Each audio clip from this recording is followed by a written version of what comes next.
எல்லாருக்கும் வணக்கம். இன்றைக்கி வந்து ஒரு விளாக் தான். என்ன விளாக் அப்படின்னா, எங்கள் மாமனாருக்கு வந்து இன்றைக்கி திவசம். அதனால் வந்து எப்போவுமே வீட்டில் தான் திதி கொடுப்போம். ஐயர் வீட்டுக்கு வந்து திதி கொடுப்போம். இன்றைக்கி அவரால் வர முடியல, ஆற்றுக்கு வர சொல்லிட்டாரு. அதனால் ஆற்றுக்கு போயிருக்காங்க. நேற்றுலேருந்து விரதம் இருக்காங்க. முன்னோர் சிந்தி இருக்கிறதுனால கொஞ்சம் சமையல் சீக்கிரமாக பண்ணலாம். அந்த விளாக் தான் இன்றைக்கி பார்க்க போகிறீங்க. நான் என்னென்ன சமைக்கிறேன், எப்படி எங்கள் வீட்டில் நாங்கள் எப்படி திவசம் கொடுக்குறோங்கிறத பார்க்கலாம் வாங்க.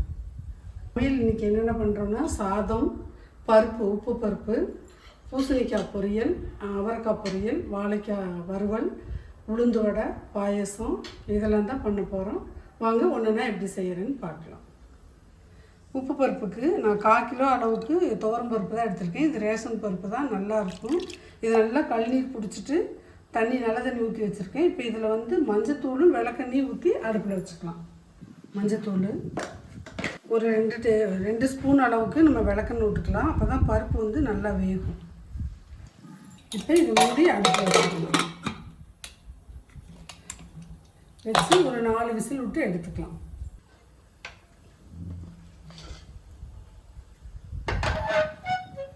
இது அப்படியே இருக்கட்டும். இது வேகிறதுக்குள்ளார நம்ம ஒரு பொரியல் பண்ணிடலாம். பூசணிக்காய் பொரியல் பண்ணிடலாம்.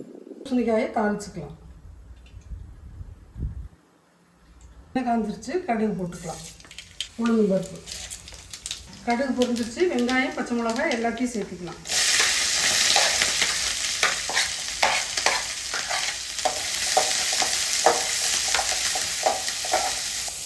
இன்றைக்கி நம்ம செய்கிற எந்த சமையலுக்குமே நம்ம டேஸ்ட் பார்க்கக்கூடாது, ஒரு நிதானமாக தான் போடணும். அதனால் கணக்காக போட்டுக்கலாம்.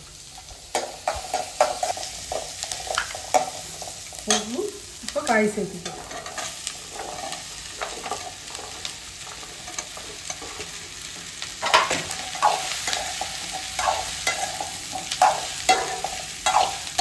எப்போவுமே எங்கள் ஃபேமிலியில் இந்த மாதிரி திதி, திவசம், அமாவாசை, புடவை இந்த மாதிரி இடத்துல எல்லாமே வந்து நாங்கள் வாழைக்காய், பூசணிக்காய், அவரைக்காய், நாட்டு காய்கறிகள் தான் சேர்த்துவோம்.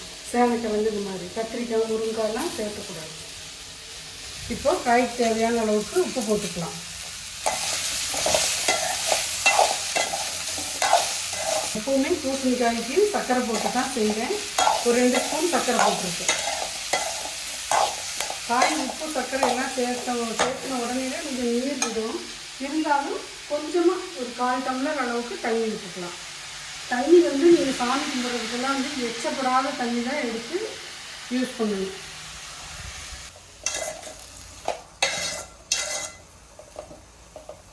ஏதோ ஒரு மூடி போட்டு அப்படியே மூடி வச்சிடலாம். இது அப்படியே வேகட்டும். நம்ம அதுக்குள்ளே இன்னொரு அடுத்த வேலையை பார்க்கலாம். காயெல்லாம் அரிஞ்சு வச்சுட்டேன். வடைக்கு தேவையான வெங்காயமும் அரிஞ்சு வச்சாச்சு. இந்த உளுந்து வந்து நான் முன்னாடியே ஊற வச்சுட்டேன். 1 மணி நேரம் ஆகுது. இதை கிரைண்டரில் போட்டோம்னா இதெல்லாம் ரெடியாகக்குள்ள இந்த மாவு ரெடி ஆகிக்கும். உளுந்து கிரைண்டரில் ஓடிட்டுருக்குது. நான் ரசத்துக்கு ரெடி பண்ண போகிறேன். ரசத்துக்கு வந்து நான் தக்காளி தான் அதிகமாக போடுவேன். 3 தக்காளி எடுத்துருக்குறேன். புளி வந்து சும்மா ஒரு நெல்லிக்காய் அளவுக்கு புளி ஊற வச்சதுனால இவ்வளோ தெரியுது. நெல்லிக்காய் அளவுக்கு புளி. இது எல்லாத்தையும் நான் ஒன்றா சேர்த்து கரைக்க போகிறதில்ல, அரைச்சி வடிச்சுக்க போகிறேன். இந்த மல்லி இலையோடைய தண்டு முத்தலாட்டம் இந்த மாதிரி இருக்குல்ல, இந்த தண்டெல்லாம் போட்டு அரைச்சோன்னா ரசம் வந்து அவ்வளோ அருமையாக நல்லா வாசமாக டேஸ்ட்டாக இருக்கும். கொஞ்சமாக தண்ணி விட்டு இதை அரைச்சி எடுத்துகிட்டு வந்துட்டேன் பாருங்கள். இப்போ இதை வடிச்சுக்கலாம். ரொம்ப ஈஸி. கப்பியில் இந்த இவ்வளோ தான் இருக்குது. அரைச்சி எடுத்தோன்னா இந்த மாதிரி கல்லடையில் வடிச்சிங்கன்னா டக்குன்னு ஈஸியாக வடிச்சிடலாம். பெரிய கன்று இருக்குது பார்த்தீங்களா, அதனால.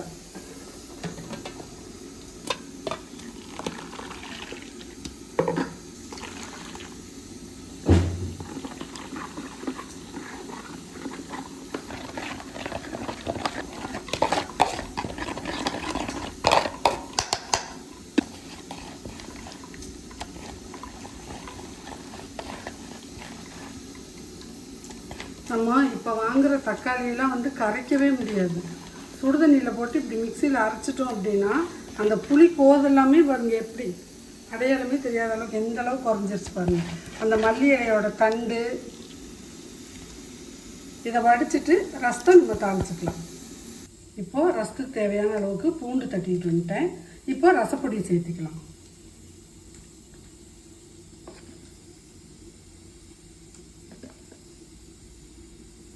ரசத்துக்கு தேவையான அளவுக்கு உப்பெல்லாம் நிதானமாக தான் போடுறேன். இப்போ நம்ம ரசத்தை தாளித்து விட்டுடலாம். ரசத்தை தாளிச்சுக்கலாம். சட்டி அடுப்பில் வச்சுருக்கேன். எண்ணெய் கொஞ்சமாக ஊற்றிக்கலாம். எண்ணெய் காஞ்சிருச்சு. கடுகு போட்டுக்கலாம்.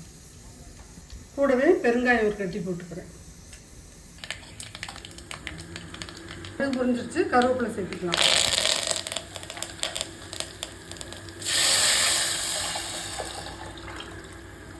இப்போ கொஞ்சம் புளிப்பாக தான் இருக்கும். தண்ணி சேர்த்துக்கலாம். ரசம் வந்து நுரக்கட்டும் பொழுது நம்ம ஆஃப் பண்ணிடலாம். ஏன்னா சட்டியில் இருக்கிற ஹீட்டே போதும். நுரக்கட்டுற வரைக்கும் இருக்கட்டும். இப்போ இன்னொரு அடுப்பு ஃப்ரீயாக இருக்குது. அவரைக்காயை நம்ம தாளிச்சுக்கலாம். எண்ணெய் காஞ்சிருச்சு. கடுகு போட்டுக்கலாம். கடலைப்பருப்பு உளுந்தம்பருப்பு போட்டுக்கலாம். இப்போது வெங்காயத்தை சேர்த்துக்கலாம். வெங்காயம், பச்சை மிளகாய், கருவேப்பிலை. வெங்காயமெல்லாம் வதங்கிடுச்சு. இப்போ காய் சேர்த்துக்கலாம்.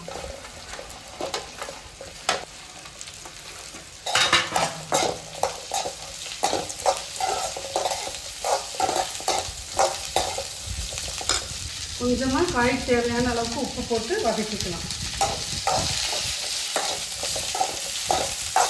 நுரக்கட்டி வந்துடுச்சு. ஸ்டவ் ஆஃப் பண்ணிவிட்டு மல்லி இலை தூவி மூடி வச்சிடலாம்.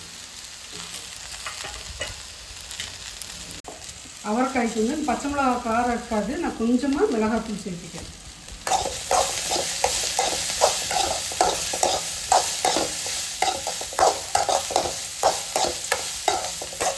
இப்போ தேவையான அளவுக்கு தண்ணி ஊற்றி வேக வச்சிடலாம்.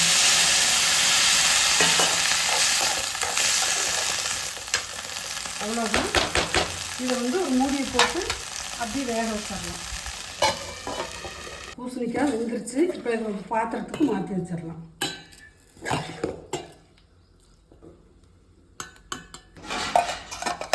இதை எடுத்து வச்சிடலாம்.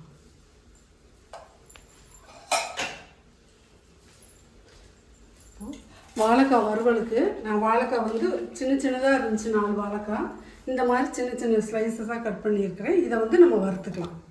சட்டி காஞ்சிருச்சு. எண்ணெய் ஊற்றிக்கலாம். எண்ணெய் வந்து கொஞ்சம் நிறையா தான் செலவாகும். ஒரு 3 டேபிள் ஸ்பூன் அளவுக்கு. ஏன்னா வாழைக்காய் எண்ணெய் குடிச்சிடும். எண்ணெய் காஞ்சிருச்சு. கடுகு சேர்த்திக்கலாம்.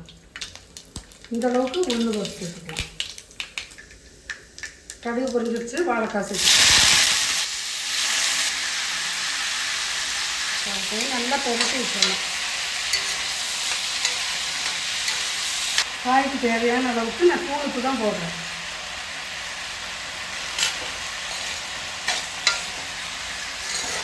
வறுவல்ங்கிறதுனால வரமிளகாய் தூள் சேர்த்துக்கிறேன். இந்த அளவுக்கு கருவேப்பிலை சேர்த்துக்கலாம். கருவேப்பிலை சேர்த்துக்கிட்டோம்னா நல்லா வாசமாக இருக்கும்.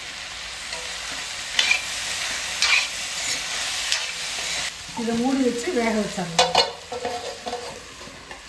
2 இதுலேயும் காய் வேகுது. ஒரு அடுப்பு ஃப்ரீயாக இருக்குது. பாயசத்தை வச்சுக்கலாம். நான் பாயசம் வந்து குக்கரில் தான் வைக்கிறேன். சேமியா போட்டிருக்கேன். இன்னும் ஒரு அளவுக்கு போட்டிருக்கேன் சேமியா. அதே அளவுக்கு ஜவ்வரிசி சேர்த்துக்கலாம். போதும். பாயசத்துக்கு தேவையான அளவுக்கு நம்ம சர்க்கரையும் இதிலே சேர்த்துக்கலாம்.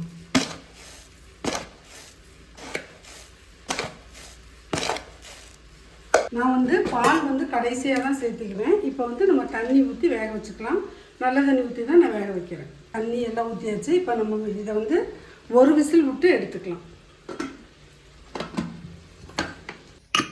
ஒரு விசில் விட்டு எடுத்தீங்களா பாருங்கள் எந்த அளவுக்கு வந்துருக்குன்னு. இப்போ முந்திரி திராட்சைக்கு தேவையான அளவுக்கு நெய் ஊற்றிக்கலாம்.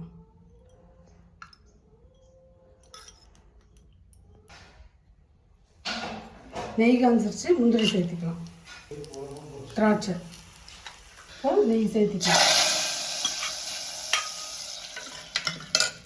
இப்போ ஒரு ஸ்பூன் சின்ன டீஸ்பூன் அளவுக்கு ஏலக்காய் தூள். இப்போ பாலை ஊற்றிக்கலாம்.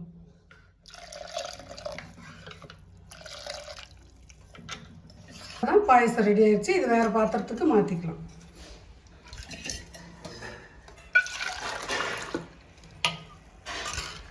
இந்த உப்பு பருப்புக்கு இந்த பொருளெலாம் அரைச்சிக்கலாம். கருவேப்பிலை ஒரு கைப்பிடி போட்டிருக்கிறேன். 5 பூண்டு பல், 1 ஸ்பூன் வந்து சீரகம் சேர்த்திருக்கேன். இப்போ இதை வந்து மிக்சியில் ட்ரையாக ஓட்டி எடுத்துகிட்டு வந்துடுறேன்.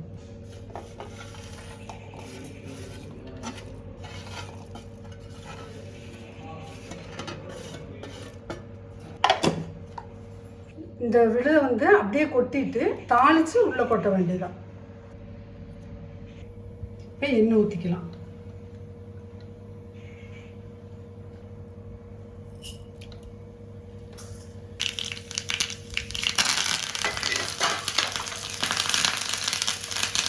இப்போ இதில் கொட்டிக்கலாம்.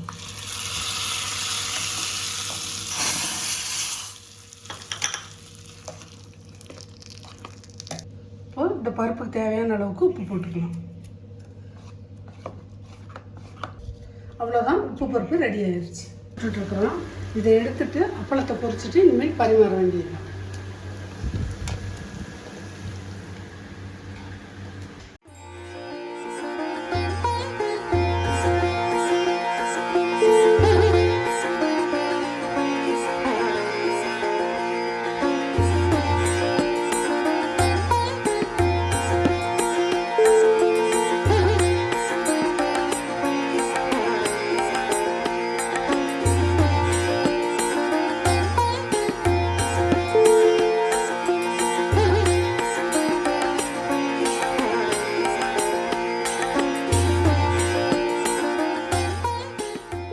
அவ்வளோதான், எல்லாம் ரெடி ஆயிடுச்சு. படையல் போட்டாச்சு. இனிமேல் சாமி கும்பிட்டு சாப்பிட வேண்டியதுதான்.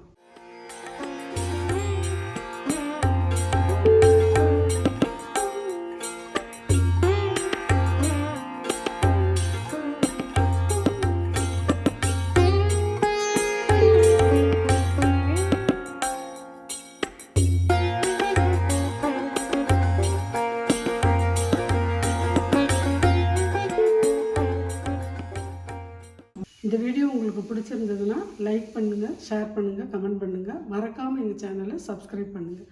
தேங்க்யூ.